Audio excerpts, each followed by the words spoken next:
Assalamualaikum warahmatullahi wabarakatuh. Alhamdulillahirabbil alamin wassalatu wassalamu ala asyrafil anbiya'i mursalin nabiyina Muhammadin sallallahu alaihi wasallam wa ala alihi wa sahbihi wa man tabi'ahum bi ihsanin ila yaumil qiyamah. Asyhadu la ilaha illallah wahdahu la syarikalah, asyhadu anna Muhammadan abduhu wa rasuluhu nabiyya ba'da. Mari kita awali pengajian kita ini dengan baca basmalah. Bismillahirrahmanirrahim. Puji syukur kita panjatkan kepada Allah Subhanahu wa taala atas rahmat dan berkahnya juga kepada kita. Masih terus berikan kenikmatan tak terhingga kepada kita. Allah masih berikan kehidupan, umur yang panjang dan kesehatan kepada kita, juga kesempatan sehingga kita bisa mengikuti acara pengajian ini, tolabul ilmi, menuntut ilmu agama ini. Dan juga Allah masih berikan kepada kita nikmat yang paling agung, yang paling mulia, nikmat iman, nikmat Islam, nikmat ibadah, yang mudah-mudahan terus Allah sampaikan hingga akhir hayat kita. Mudah-mudahan saat kita semua nanti kita dipanggil dalam keadaan ibadah, dalam keadaan ingat Allah, dalam keadaan beramal soleh, dalam keadaan husnul khotimah. Amin ya rabbal alamin. Salawat dan salam marilah kita sampaikan kepada junjungan kita semua Nabi besar Muhammad sallallahu alaihi wasallam, dan juga kepada keluarganya, para sahabatnya, dan umat yang setia mengikuti jejak langkahnya hingga hari kiamat. Mudah-mudahan kita semua tetap istiqomah mengikuti sunnah beliau semaksimal yang kita bisa, dan kita mohon ampun atas hal-hal yang kita tidak bisa. Mudah-mudahan di hari kiamat kita diberi kesempatan Allah untuk mendapat syafaat dari Nabi. Mudah-mudahan kita bisa masuk dalam surganya Allah beserta keluarga kita dan orang-orang yang kita cintai. Amin ya rabbal alamin. Ya, kita kembali kepada pengajian kita pada kali ini, ya, masih tentang tafsir, ya, tafsir kitab Sofatu Tafasir karangan Syekh Muhammad Ali As-Sobuni. Kita sekarang masuk pada tafsir surat Al-Fatihah, ya. Bagi para pemirsa yang menyaksikan acara ini, yang mengikuti acara ini, bisa yang baru bergabung silahkan melihat episode-episode sebelumnya. Insyaallah ada di bawah kita, ya, nanti kan bisa dicek nanti, ya. Jadi kita, sebagaimana saya sampaikan, ya, kitab As-Sobuni ini dalam menafsirkan Al-Quran, ya, secara umum beliau menjelaskan dulu kata per kata, tafsir kata per kata, ya, sehingga kita nanti tahu, oh, kata ini berasal dari kata apa, dan kembangan-kembangan makna dari kata itu bagus, ya, sehingga kita mengerti betapa hebatnya bahasa Al-Quran itu. Terus yang kedua, tafsir yang sekarang ini, ya, tafsir ringkas, ya, jadi tafsir ringkas ini yang akan kita bahas. Nanti baru yang ketiga ada pembahasan tentang gaya bahasanya, ilmu balaghahnya. Baru nanti yang keempat hal-hal lainnya, ya, hal-hal tambahan yang dianggap perlu oleh beliau untuk dijelaskan, untuk kita pahami. Nah, sekarang kita masuk kepada at-tafsir, ya, penjelasan ini. Mudah-mudahan satu surat Al-Fatihah bisa kita bahas selesai pada pertemuan ini. Karena pada pertemuan sebelumnya itu untuk membahas kata saja kita sudah 6 kali pertemuan. Mulai dari kata bismillah sampai a'udzubillah, bismillah, alhamdulillah, sampai waladhdallin amin. Membahas kata saja kita sudah 6 kali pertemuan. Ya, begitu cukup banyaknya atau cukup dalamnya kitab ini membahas makna kata per kata. Nah, sekarang kita masuk kata itu kita masukkan dalam kalimat. Nah, gabungan dalam satu kalimat itu bagaimana maknanya? Nah, ini kita dijelaskan dalam tafsir ini. Nah, kita mulai membaca kitab ini, ya, bab tafsirnya. At-tafsir, ya. At-tafsir, tafsir. Kita baca dulu kalimatnya, nanti baru kita terjemahkan seperti biasa. Allamana al-bari jalla wa ala kaifa yanbaghi an nahmadahu. Nah, itu kita baca hu, ya.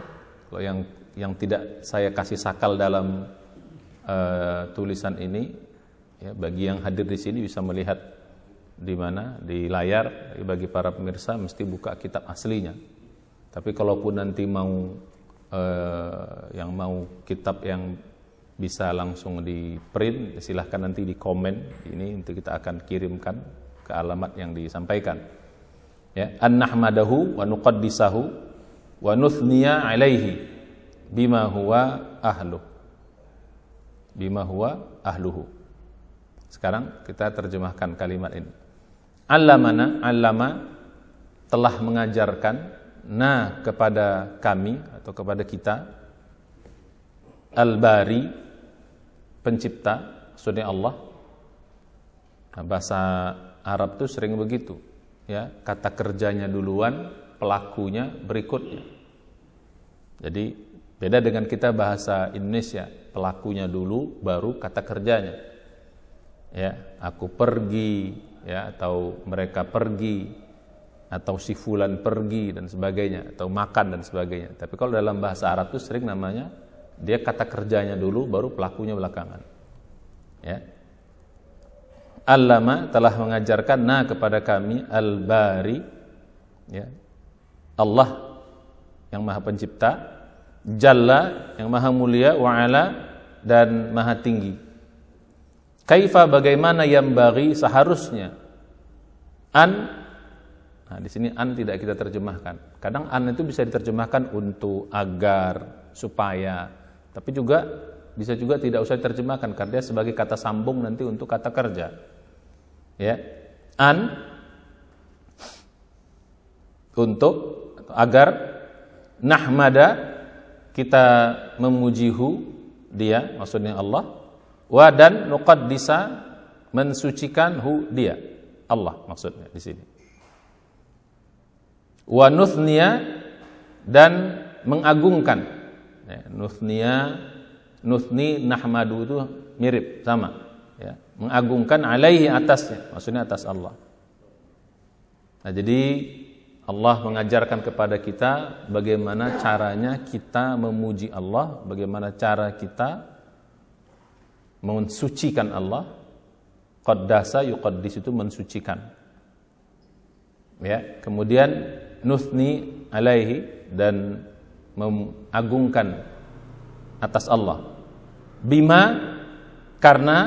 Nah, di sini bima, bi itu karena, bi itu bisa dengan, karena, ya, untuk, bisa juga. Di sini diterjemahkan karena. Ma ini nggak perlu diterjemahkan. Karena memang. Nah, ini kalau dalam bahasa Indonesianya lebih enak. Karena memang huwa, dia Allah, ahluhu, memang ahlinya.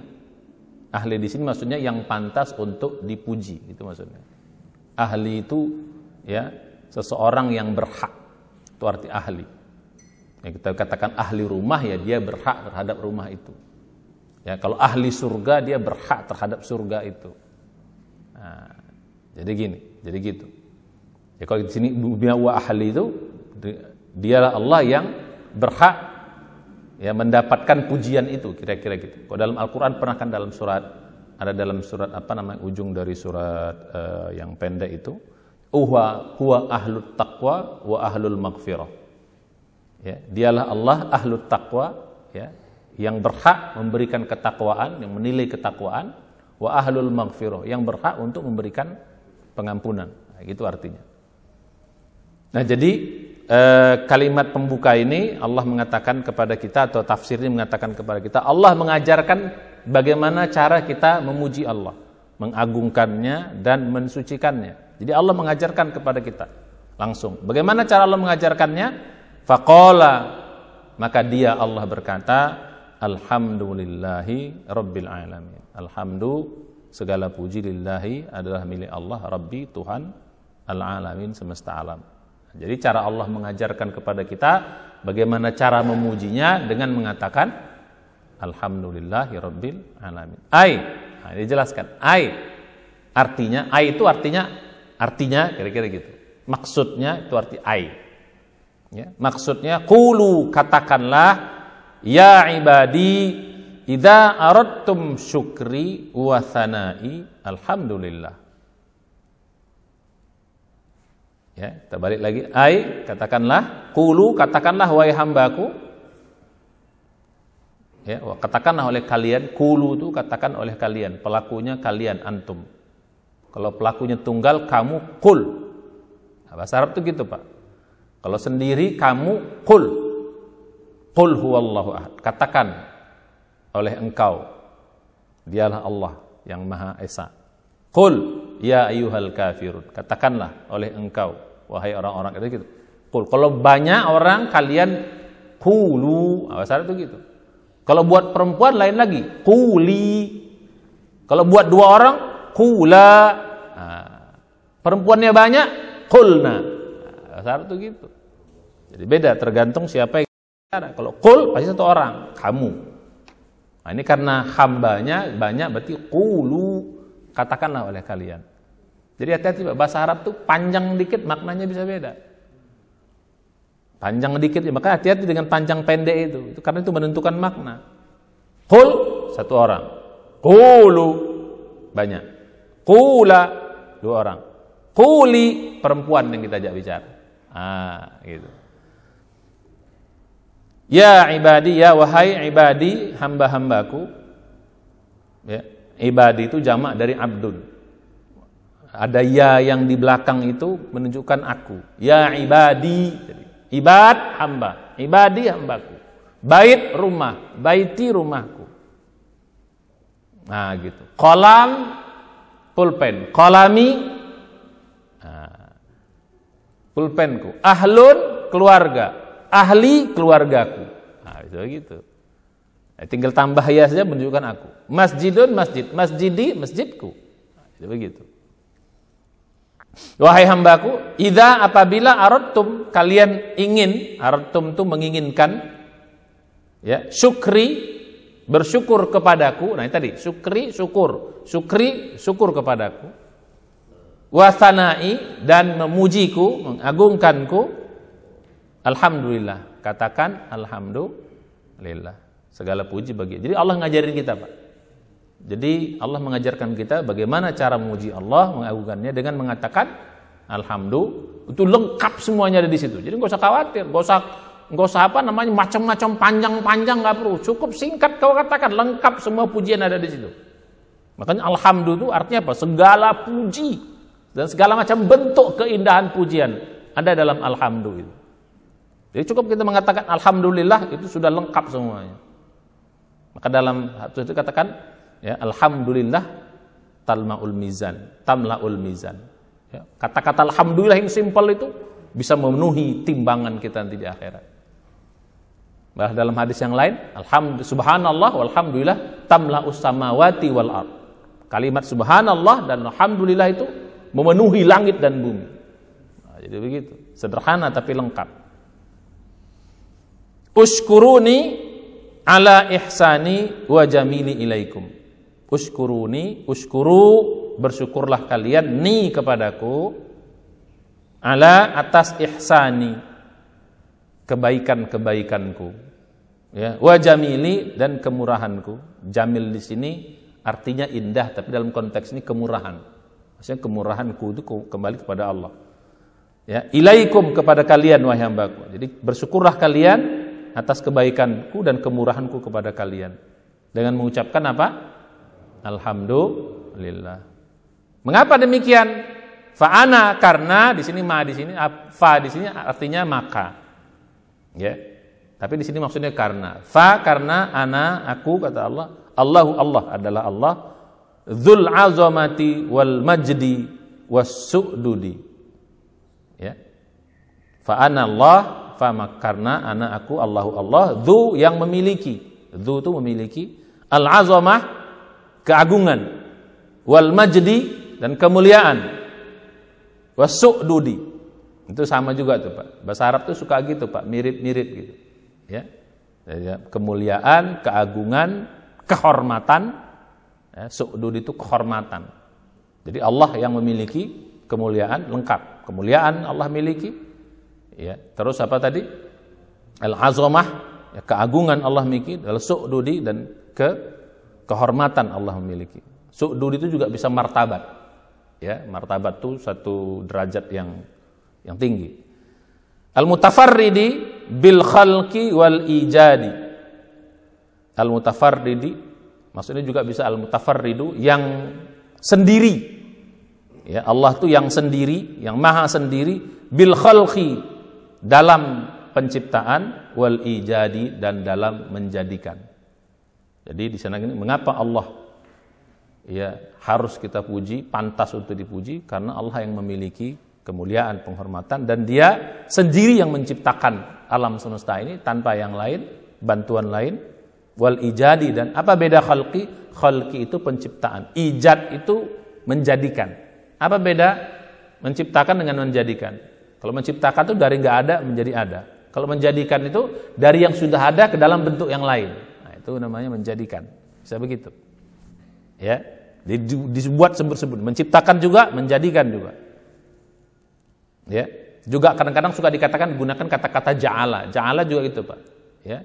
Setelah Allah menjadikan, menciptakan, dia juga menjadikan. Nah, jadi kok dari tak ada tiba-tiba ada, namanya menciptakan. Tapi kok dari ada satu bentuk ke bentuk yang lain, namanya menjadikan. Ya. Ya, menjadikan kamu, menciptakan kamu dan menjadikan kamu mata, telinga, kan gitu. Wa khalaqakum wa ja'ala lakum musam'a wal absar wal af'idah, begitu. Menciptakan, kemudian menjadikan mata, telinga, dan hati, kan gitu. Menciptakan bentuk langsung dari sebelumnya belum nggak ada menjadi ada, terus menjadikan mata itu berarti lanjutannya.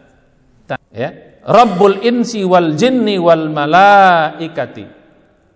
Allah tadi yang di atas sebagai apa? Rabbul insi, Rabb. Kita udah bahas kemarin tentang Rabb, pencipta, ya, penguasa, pemelihara, ya. Al insi manusia, wal jinni jin, wal malaikati, dan malaikat. Jadi Allah itu Tuhan semua makhluk, manusia, jin, dan malaikat. Wa rabbus samawati wal ardina. Wa rabbu, dan Tuhan pencipta as-samawati. As-samawati itu jamak dari sama, jamaknya samawati, langit-langit. Wal ardina, dan bumi-bumi. Nah, di sini dibiar di buminya banyak. Jadi ard itu satu. Jamaknya arduna atau ardina, arduna atau ardina. Jamak dari bumi-bumi. Ternyata di sini dia menafsirkan bumi itu banyak, bukan hanya kita ini. Tapi dalam Al-Quran sering hanya disebut tunggal, menunjukkan tempat kita tinggal ini. Tapi karena berkaitan dengan penciptaan, berarti apa? Bumi itu banyak. Bisa jadi bukan hanya bumi kita tempat tinggal, ada bumi-bumi yang lain, kita nggak tahu. Nah, jadi beliau menafsirkan bahwa Allah itu pencipta langit, langit semuanya, dan bumi-bumi yang nggak tahu kita ada bumi yang lain. Fatsana'u wasyukru lillah rabbil alamin duna ma yu'badu min dunihi. Nah, jadi gitu. Fatsana'u, maka as-sana'u, pujian tersebut, pengaguan tersebut, wasyukru, dan syukur tersebut, lillahi, hanya pantas untuk Allah. Rabbil alamin, karena dia Tuhan, Rabb al-alamin, semesta alam. Duna, bukan ma yu'baduna, apa-apa yang disembah. Ma di sini apa-apa yang yu'baduna, disembah, min dunihi, min duni, selain hi Allah. Jadi pujian itu hanya pantas buat Allah, tidak pantas buat selain Allah yang disembah oleh manusia-manusia lain. Karena yang lain nggak punya apa-apa. Allah lah yang pantas dipuji. Di samping itu, mengapa dia juga pantas dipuji? Karena dia apa? Punya sifat Ar-Rahmani Ar-Rahimi. Nah, sekarang mulai masuk kepada tafsir Ar-Rahman Ar-Rahim. Kalau tadi tafsir Alhamdulillah. Nanti kita bahas lebih detailnya tentang mengapa ada tiba-tiba kalimat kulu, katakanlah oleh kalian. Padahal dalam Alhamdulillah itu kan nggak ada kata-kata kulu, Pak. Ya, tiba-tiba Alhamdulillah. Tapi dalam menafsirkan, kenapa ada kata-kata katakanlah oleh kalian Alhamdulillah. Nanti kita lihat dalam tafsir secara balaghahnya. Mengapa muncul kalimat katakanlah oleh kalian? Ya, nah itu nanti muncul dalam balaghah. Ar-Rahman Ar-Rahim. Ar-Rahman, dialah Allah yang Maha Rahman, Ar-Rahim yang Maha Rahim. Kita sudah bahas tuh kalimat kemarin. Ai alladzi wasi'at rahmatuhu kulla syai'in wa amma fadluhu jami'al anami. Ai, maksudnya, apa maksud Ar-Rahman Ar-Rahim itu? Jadi ai itu maksudnya menjelaskan. Ai, apa maksud Ar-Rahman Ar-Rahim itu? Alladzi, yang, dia yang, maksud dia Allah yang wasi'at. Ya, sangat luas. Wasi'at itu sangat luas. Rahmatuhu, rahmatnya. Kulla syai'in, meliputi segala sesuatu. Kulla, segala, syai'an, sesuatu. Wa amma, sama juga Pak. Amma itu mencakup, meliputi. Fadluhu, fadlu, karuniahunya Allah. Jami'a, kepada seluruh. Jami' itu artinya seluruh. Al-anam, makhluk. Jami' itu artinya seluruh Pak. Jami'an, semuanya. Kalau jamaah itu bersama-sama. Lain sama kata-kata. Jami' itu artinya kata-kata mengumpulkan semuanya. Jami' al-anami, seluruh makhluk. Bima an'ama ala ibadihi minal khalqi wal rizqi wal hidayati ila sa'adatid daraini. Ya. Nah, jadi mengapa? Ya. Mengapa Allah dipuji? Ya karena dia Maha Rahman, Maha Rahim. Apa Maha Rahman, Maha Rahim itu? Karena apa? Disebut dia Maha Rahman, Rahim. Ya karena rahmatnya itu meliputi segala sesuatu. Ya, seluruh makhluknya, seluruh hambanya. Bima an'ama ala ibadihi. Bima karena an'ama, dia Allah telah memberi nikmat. An'ama itu telah memberi nikmat. Ala ibadihi, ala atas ibadihi, hamba-hambanya. Minal khalqi, berupa penciptaan, war rizki, dan pemberian rezeki, wal hidayati, dan pemberian hidayah, ila kepada sa'adatid daraini. Sa'adah kepada, ila kepada sa'adah. Sa'adah itu kebahagiaan, ad-daraini, dua negeri. Maksudnya apa tuh Pak? Dua negeri itu maksudnya apa? Apa maksudnya dua negeri? Dunia dan akhirat. Kalau dalam bahasa Arab dikatakan darain itu artinya dua negeri. Darud dunia, darul akhirah. Dar itu artinya negeri. Bisa juga dar itu rumah. Bisa juga artinya negeri. Kalau dikatakan darul akhirah itu negeri akhirat. Ya. Tapi kalau kaitan dengan apa? Dar itu juga bisa rumah. Ya. Misalnya hadis mengatakan, ya, khudhil jar qabla dar. Khudhil jar, carilah tetangga qabla dar, sebelum kau bangun rumah. Jadi dar itu bisa artinya rumah, tapi dalam konteks yang luas namanya negeri. Daroin itu artinya dua negeri. Ya. Dar satu, dua daroini. Bahasa Arab itu tinggal gitu Pak. Rumah bait, dua rumah baitaini atau baitani. Masjid tunggal, dua masjid masjidani atau masjidaini. Rojul tunggal laki-laki, rojulaini. Nah, ya, jadi mengapa Allah Maha Rahman, Maha Rahim? Di samping dia memberikan semua nikmatnya, dia juga ya memberikan nikmat kepada hambanya berupa rezeki, bukan hanya sekedar fisik penciptaan, tapi juga Allah juga memberi rezeki kepada kita dan juga memberi hidayah. Nah, ini yang saya bilang kemarin ya. Kalau rezeki penciptaan itu sifat Ar-Rahman, siapa aja diberikan. Tapi hidayah itu sifat Ar-Rahim, hanya diberikan kepada hamba-hamba yang dicintainya atau orang-orang beriman. Fahuwa, maka huwa dia, kita lanjutkan dulu.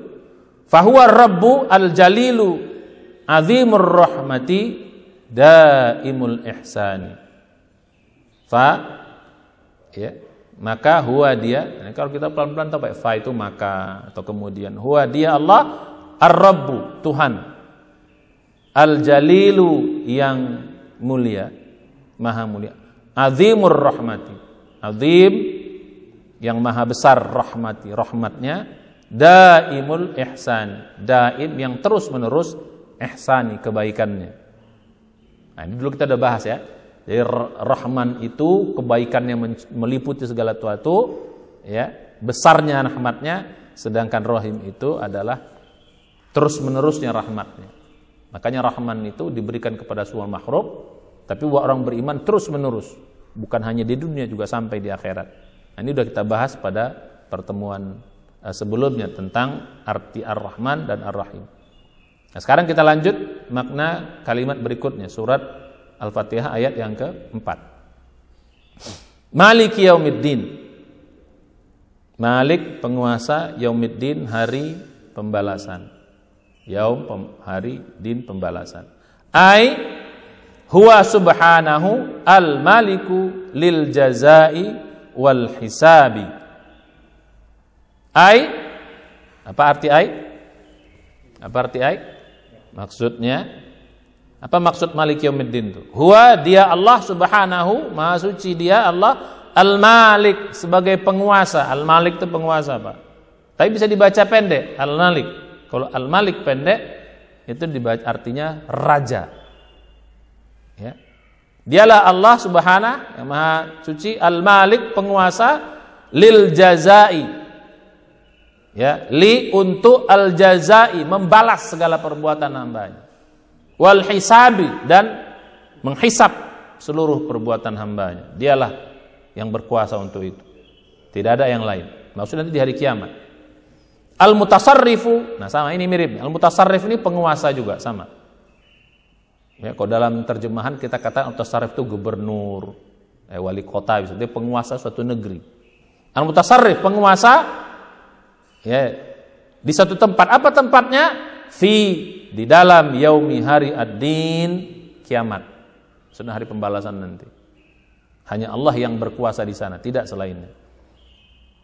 Ya, tasarrufu al-maliki fi mulkihi. Seperti tasarruf berkuasanya al-malik, seorang raja atau seorang penguasa, fi mulkihi, fi di dalam mulkihi, kerajaannya. Ya, jadi Allah itu berkuasa untuk menghisab, menghitung, ya, hamba-hambanya di hari kiamat. Tidak ada yang lain. Ya, seperti berkuasanya Allah di dalam kerajaannya. Nah, ini seperti dalam satu kalimat dalam Al-Qur'an dijelaskan, apa bunyinya? Yauma la tamliku nafsun li nafsin syai'an wal amru yauma idzin lillah. Ini dalam ayat Al-Qur'an. Ya, yauma la tamliku nafsul li nafsin syai'an wal amru yauma idzin. Surah Al-Fitar. Ya, idzas samaa'u fatarat wa idzal kawakibu intatharat wa idzal biharu fujirat wa idzal quburu bu'thirat aliman nafsum ma qaddamat wa akhar. Yang paling terakhir, ya, wa ma adraka ma yaumuddin, dan seterusnya, summa ma adraka ma yaumuddin, yauma la, yang terakhir, yauma la tamliku nafsul li nafsin syai'a wal amru yauma idzin lillah. Apa artinya? Yauma, hari, la tamliku, la, tidaklah, tamliku, berkuasa, nafsun, seorang jiwa, linafsin, untuk memberi manfaat, linafsin, kepada jiwa yang lain, syai'an, sedikit pun. Syai'an itu bisa artinya sesuatu, Pak, tapi bisa juga artinya sedikit pun. Artinya di hari nanti, di hari kiamat, tidak ada seorang yang bisa berkuasa memberi manfaat, seorang memberi manfaat pada seorang yang lain sedikit pun. Wal amru, dan seluruh urusan yauma idzin, pada hari itu, lillahi, hanyalah milik Allah Subhanahu wa taala. Jadi sana semua urusan milik Allah, tidak ada kita bisa ikut campur, semua dihisab dan dipertanggungjawabkan. Nah, sekarang kita lanjutkan, kita selesaikan semua nih, Pak. Ya, biar nanti enak kita selesai membahasnya. Nah, sekarang tafsir iyyaka na'budu wa iyyaka nasta'in. Iyyaka, hanya kepada Engkau, na'budu, ya Allah kami menyembah, wa iyyaka, dan hanya kepada Engkau ya Allah, nasta'in, kami memohon pertolongan. Kita baca tafsirnya. Ai nakhussuka ya Allah bil ibadah. Ai, atau nakhussuka, nakhussutu, kami mengkhususkan ka Engkau ya Allah, wahai Allah, bil ibadah, dengan ibadah. Nah, nanti kenapa ada kata-kata kami khususkan? Nah, dulu kita ini dalam balaghah nanti, Pak. Jadi kalau iyyaka itu menunjukkan hanya khusus Engkau. Ya. Ya Allah, kami ibadah. Wa nakhussuka bi talabil i'anah. Wa nakhussuka, wa dan nakhussuka, kami mengkhususkan ka, hanya kepada Engkau ya Allah, bi talabi, bi dengan talabi, memohon, meminta, al-i'anah. Al-i'anah itu pertolongan. Jadi arti iyyaka na'budu, kami khususkan Engkau ya Allah untuk ibadah, dan kami khususkan Engkau dalam hal meminta pertolongan. Artinya apa? Fala na'budu ahadan. Artinya fala, maka la na'budu ahadan siwaka. Fa, maka la, tidaklah na'budu, kami menyembah ahadan, seorang pun, siwaka, selain Engkau ya Allah. Nah, itu arti iyyaka na'budu, Pak. Jadi arti iyyaka na'budu itu hanya kepada yang kami ibadah, tidak kami menyembah seorang pun selain engkau. Jadi kita nafikan yang lain itu. Nah, inilah namanya tauhid. Tauhid dalam hal ibadah. Laka wahdaka nadhillu wa nakhda'u wa nastakinu wa nakhsha'u. Wahdaka, hanya kepada engkau seorang ya Allah, nadhillu, kami merendahkan diri. Wa nakhda'u, kami khudu', sama juga, tunduk. Wa nastakinu, dan kami menyerah. Wa nakhsha'u, dan kami, nakhsha' itu tunduk juga, tapi lebih pada tunduk hati. Ya, nadhillu itu tunduk dalam arti badan. Ya, jadi gitu. Nadhillu wa nakhda'u wa nastakinu itu lebih kepada badan. Ya, tunduk, merendahkan, terus apa tadi? Menyerah, itu lebih pada badan. Tapi nakhsha' itu tunduk juga, tapi dalam hal pikiran dan hati. Nah, jadi jasad dan ruhani kita semua tunduk kepada Allah. Itulah makna ibadah. Jadi apa arti ibadah, Pak? Ibadah itu menundukkan apa? Menundukkan badan, jasmani, pikiran kita, hati kita hanya kepada Allah Subhanahu wa taala. Itulah makna ibadah kepada Allah Subhanahu wa taala. Kita lanjut. Wa iyyaka rabbana nasta'inu ala ta'atika wa mardatik. Wa iyyaka, dan hanya kepada engkau ya Allah rabbana, wahai Tuhan kami, nasta'inu, kami mohon pertolongan. Ala ta'atika, atas, maksudnya supaya, ini maksudnya di sini supaya ta'atika, kami taat kepada engkau.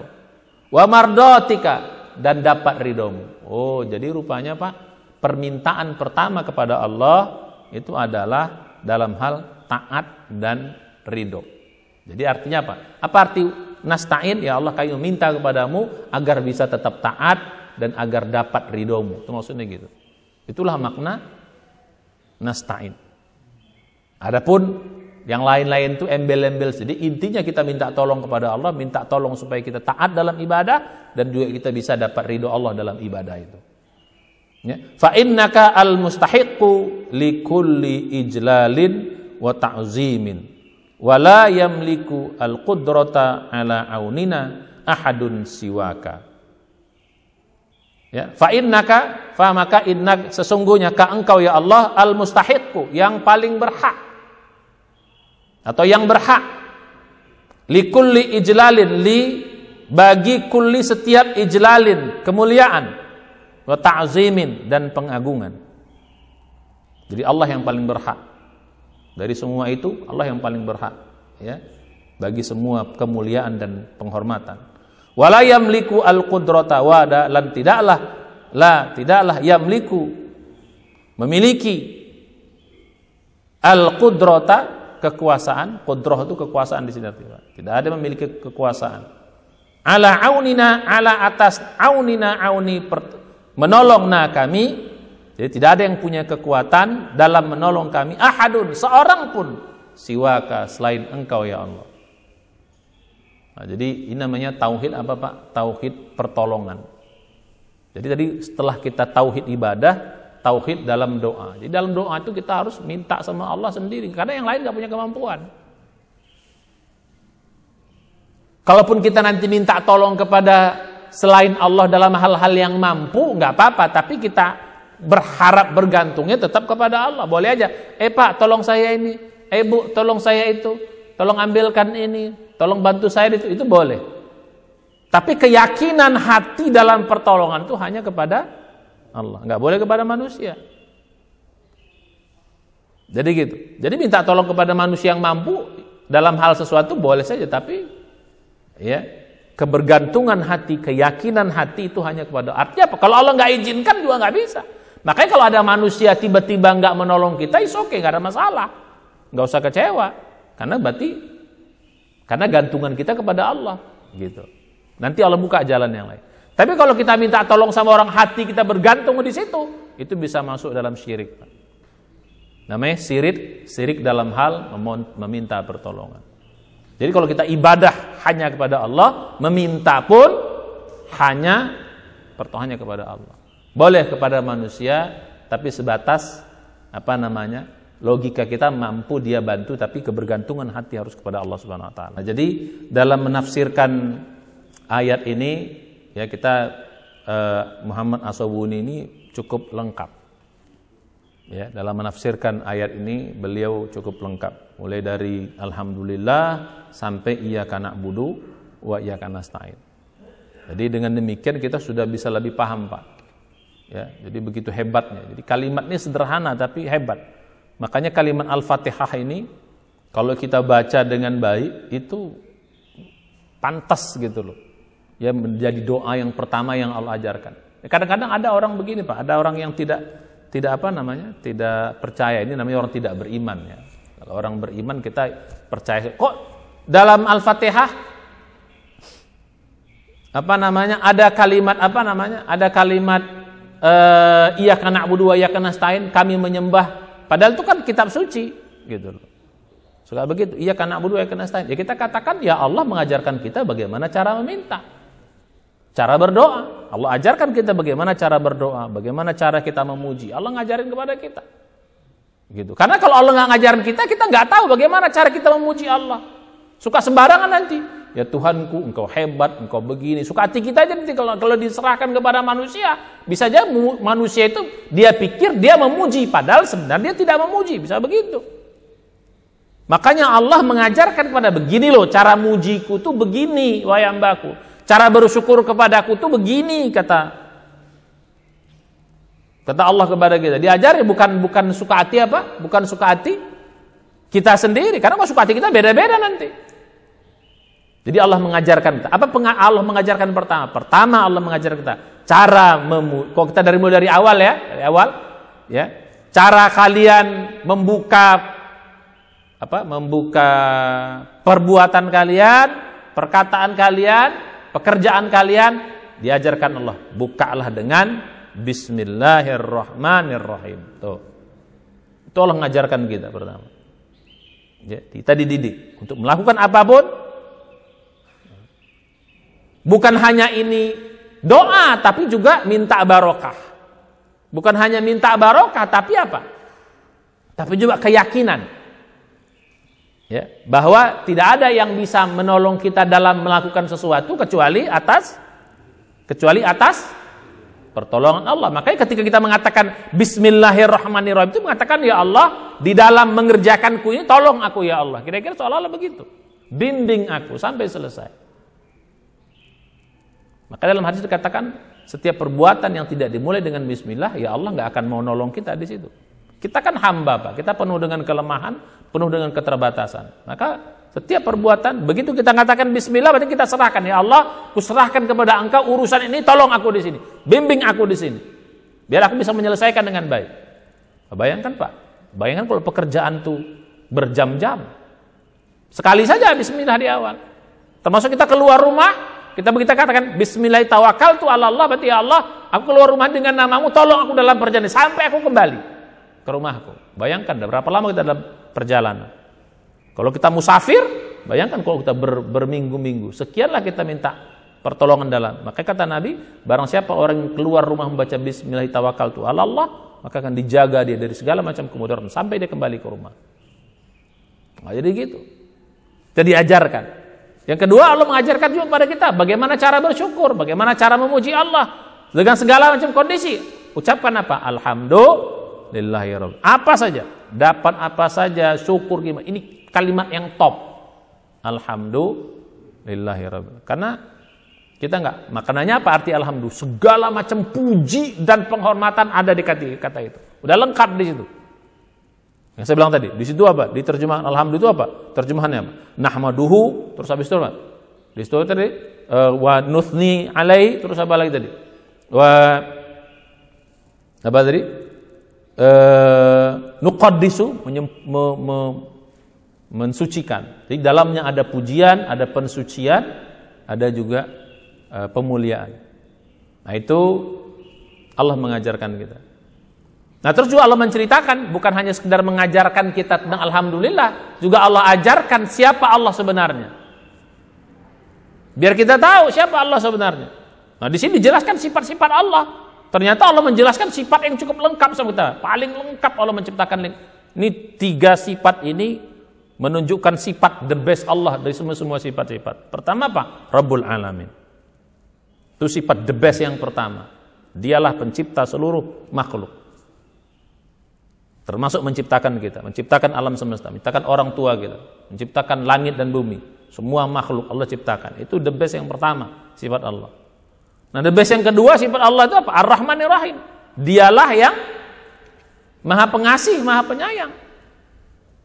Maha Pengasih kepada seluruh makhluknya dan penyayang kepada hamba-hamba yang beriman. Dijelaskan sifatnya lagi supaya kita makin, jadi Allah yang hebat itu ternyata pengasih penyayang. Biasanya orang kan Pak, kalau disebut Rob itu kan takut kita Pak. Rob, Tuhan, pencipta, maha, kan takut gitu, ngeri gitu. Tapi jangan takut kalian sama aku, kata Allah. Aku ini Ar-Rahman, aku Ar-Rahim. Gitu loh, aku maha pengasih. Malah kasih sayangku lebih hebat daripada kasih sayang kedua orang tuamu.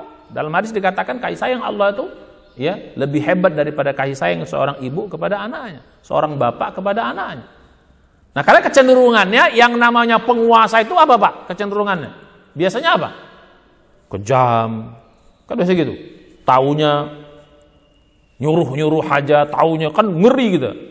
Gitu sama namanya raja apa kan ngeri. Tapi enggak, kata Allah jangan takut kalian sama aku. Kenapa? Sifat utamaku adalah Ar-Rahman, Ar-Rahim. Maha Pengasih, Maha Penyayang. Nah, dibilang begitu sama kita. Supaya kita jangan, ternyata Allah ini baik kali sama kita. Diciptakannya kita, dijadikannya kita, disiapkannya rezeki, diberinya kita hidayah, disiapkan semua. Oh, Allah itu ternyata. Ternyata juga Allah Maha Pengampun, Maha Penyayang, Maha membimbing, Maha mendidik. Itu sifat Ar-Rahimnya. Mengampuni, kalau kita salah diampuni, kita berbuat dosa dimaafkan. Ya dibimbing kita kepada kebaikan. Ternyata juga Maha Rahim. Jadi kita Allah agak tenang sedikit. Nah, tapi udah mulai tenang, agak ditakuti. Tapi hati-hati, jangan tenang terus kalian. Aku juga Maliki Yaumiddin loh. Aku juga Maliki Yaumiddin. Aku menghisap perbuatan kalian nanti di hari kiamat. Kuhitung nanti perbuatan kalian. Oh iya. Ada tiba-tiba harapan, tiba-tiba. Oh iya juga. Jadi jangan pula sembarangan, jangan ngelunjak kalian. Kadang-kadang orang gitu. Kalau terlalu disayang biasanya apa? Ngelunjak gitu kan, kurang ajar. Kadang-kadang orang gitu Pak, kalau terlalu disayang kurang ajar. Ya. Allah bilang, hati-hati. Ya, memang aku Maha Penyayang, tapi aku juga akan menghisap perbuatan kalian. Jangan sembarangan. Inilah namanya roja dan khauf. Ada harapan, ada juga rasa takut. Supaya kita jangan sembarangan. Ya untuk kepentingan kita juga, karena kalau cuma Ar-Rahman Ar-Rahim doang, nanti kita sembarangan. Suka hati kita bikin, Allah Maha Pengasih, Maha Penyayang ini kok. Allah mengampunkan dosa ini kok. Allah juga ini kok. Udah sembarangan kita. Akhirnya kita berbuat semaunya. Tapi dengan Allah bilang, Malik Yamin, hati-hati. Aku juga akan menghisap perbuatan kalian. Di hari kiamat tidak ada pertolongan lain kecuali amal-amal kalian nanti. Nah, makanya beramallah. Nah, bagaimana cara beramal? Bagaimana supaya kalian tetap dapat Rahman dan Rahimku? Bagaimana supaya kalian tetap selamat nanti di hari kiamat, di pembalasan? Tidak celaka kalian. Iyyaka na'budu. Ya, diajari. Untuk bisa selamat itu semua, dapat Rahman Rahimku, selamat di hari pembalasan, apa yang harus kalian lakukan? Iyyaka na'budu wa iyyaka. Kalian harus, ya Allah, hanya kepada Engkau kami menyembah. Dibalik. Jadi, untuk bisa selamat tuh ibadahlah kalian. Kepadaku semata, dan untuk selamat dari semua itu, mintalah tolong sama aku semata. Tidak kepada selain aku. Nah, jadi ajarkan, Allah yang mengajarkan kepada kita. Ya, jadi bagaimana cara ibadah? Nanti bagaimana persisnya ibadah itu nanti Nabi menunjukkan caranya. Bagaimana sholat, bagaimana puasa. Nah, bagaimana cara minta tolong pun nanti Nabi mengajarkan. Bagaimana cara berdoa, Nabi mengajarkan sama kita. Tapi permintaan yang paling the best itu adalah permintaan nanti supaya apa kita? Supaya kita tetap taat kepada Allah, tetap mendapat ridhonya. Itu permintaan the best. Makanya nanti permintaan dalam Al-Fatihah itu apa? Ihdinas siratal mustaqim dan seterusnya. Itu yang paling the best. Jadi balik kita dalam konteks ini. Jadi Allah ini semua adalah pengajaran Allah kepada kita, Pak. Jadi dapat kita 5 poin. Ya dalam surah Al-Fatihah. Ini baru 5 poin dalam surah Al-Fatihah. Pertama, kita diajarkan bagaimana cara apa? Cara melakukan perbuatan-perbuatan, ya, aktivitas-aktivitas dengan mengucapkan bismillahirrahmanirrahim. Kedua, diajarkan kepada kita bagaimana kita memuji Allah dapat segala macam kebaikan, alhamdulillah. Enggak dapat kebaikan pun tetap alhamdulillah, Pak. Ya, jadi gitu. Bukan hanya dapat saja, enggak dapat pun. Kenapa? Karena kadang-kadang ada yang kita tidak sadar. Maka dalam alhamdulillah yang paling pas itu kita kan alhamdulillah ala kulli halin, ya Allah, kami muji Engkau dalam segala macam kondisi. Mau enak enggak enak. Karena di balik tidak enak itu karena ada apa? Bagi orang beriman di balik tidak enak itu ada apa? Ada kebaikan juga. Di dalam musibah itu ada hikmah. Nah, jadi gitu. Makanya segala puji bagi Allah dalam segala macam kondisi. Diajarkan kita. Ya, yang ketiga, nah kita juga diajarkan Allah, ya, Ar-Rahmanir Rahim. Jangan kalian takut, jangan kalian sedih, jangan kalian pesimis. Karena apa? Aku Maha Rahman, Maha Rahim. Aku mencintai kalian lebih daripada orang tua kalian mencintai kalian. Ya, maka mintalah sama aku, maka bergantunglah sama aku. Teruslah. Jadi ajarkan kita sama Allah, Allah Rahman Rahim. Ya, bukan sesuatu yang kejam, dan kita ajarkan kepada anak kita juga begitu. Bahwa Allah itu Maha Rahman, Maha Rahim. Jangan ajarkan Tuhan itu kayak tukang marah aja, jangan. Maka kalau kita suruh anak kita ibadah, Pak, nanti bilang, "Nah, mari kita sholat." Supaya apa? Supaya Allah sayang sama kita. Supaya Allah mengabulkan doa-doa kita. Jadi Allah juga memberitahu kepada kita bahwa Allah punya sifat yang paling hebat. Di samping Dia pencipta, Dia juga Maha Penyayang kepada seluruh makhluknya, hatta orang kafir. Ya, orang kafir pun tetap dikasih makan oleh Allah. Dan khususnya orang beriman diberi hidayah, diampuni, dibimbing, ya, disayang sampai nanti di hari kiamat. Tapi hati-hati juga Allah memberi keperingatan kita, hati-hati kalian, jangan juga sembarangan. Kenapa? Semua perbuatan kita akan dihisab oleh Allah. Jadi Allah juga memberikan warning. Di samping memberikan kabar gembira, diberi warning juga, biar kita jangan melunjak. Ya, bahwa semua perbuatan kita di kiamat. Untuk selamat itu semuanya, dapat rahmannya, dapat rahimnya, selamat di hari kiamat. Nah, diajarkan caranya. Apa caranya? Iyyaka na'budu wa iyyaka nasta'in. Sembahlah Allah semata-mata, jangan kepada selainnya. Dan yang kedua, hanya minta tolong kepada Allah, tidak kepada selainnya. Ya, ini latihan yang apa? Bukan latihan, apa? Pengajaran yang Allah berikan kepada kita. Kalau kita mengamalkan sampai sini aja, Pak, sebenarnya dahsyat, Pak. Ya, jadi makanya kita wajib kita membacanya setiap di salat. Ya, kita baca. Jadi ini kalau Al-Fatihah aja, kalau kita ini hikmahnya dalam, masya Allah. Nah, nanti baru ujungnya nanti apa? Ihdinas siratal mustaqim, siratal ladzina an'amta 'alaihim ghairil maghdubi 'alaihim waladdallin. Lanjutannya ya, kita lanjutkan pada pertemuan berikut. Ya, sambil juga nanti kita lanjutkan dengan pembahasan balaghahnya. Balaghah itu keindahan bahasanya. Ya, jangan lewatkan pertemuan berikutnya. Itu kita belajar keindahan Quran. Wah, ternyata hebat. Al-Fatihah saja, Pak, mengandung 10 balaghah. Ada 10 nilai gaya bahasa yang tinggi dalam kalimat Al-Fatihah. Ya, jadi pantaslah Al-Quran itu tidak bisa diimbangi manusia. Karena apa? Karena di dalamnya penuh dengan keindahan yang tidak bisa ditiru oleh manusia. Nah, mudah-mudahan kita bisa hadir terus, ya, sampai lengkap. Mudah-mudahan ini bermanfaat sehingga ketika kita baca Al-Fatihah kita lebih resapi, lebih kita hayati, sehingga akan menjadi menjadi masuk ke dalam jiwa kita dan bisa kita amalkan dalam kehidupan. Mulai sekarang setiap perbuatan baca bismillah. Habis melakukan sesuatu, alhamdulillah. Jadi begitu. Ya, yakin Ar-Rahmanir Rahim, yakin Maliki Yaumiddin, laksanakan iyyaka na'budu wa iyyaka. Dalam kehidupan bagaimana iyyaka na'budu? Dalam kehidupan bagaimana wa iyyaka nasta'in? Kita amalkan semua. Jadi jangan hanya diomongin doang. Diomongin, masuk, setelah masuk diamalkan dalam perut. Itulah yang akan memberi manfaat. Ya, kalau cuma ngomong doang nggak diamalkan, nggak beri manfaat dia. Istilah kita omdo. Insyaallah kita lanjutkan pada pertemuan berikutnya. Silahkan hadir terus, ya, mudah-mudahan bermanfaat. Mari kita baca hamdalah, alhamdulillah, amin, dan doa penutup majelis. Subhanallahamdika, asyhadu an la ilaha illa anta, astaghfiruka wa atubu ilaik. Assalamualaikum warahmatullahi wabarakatuh.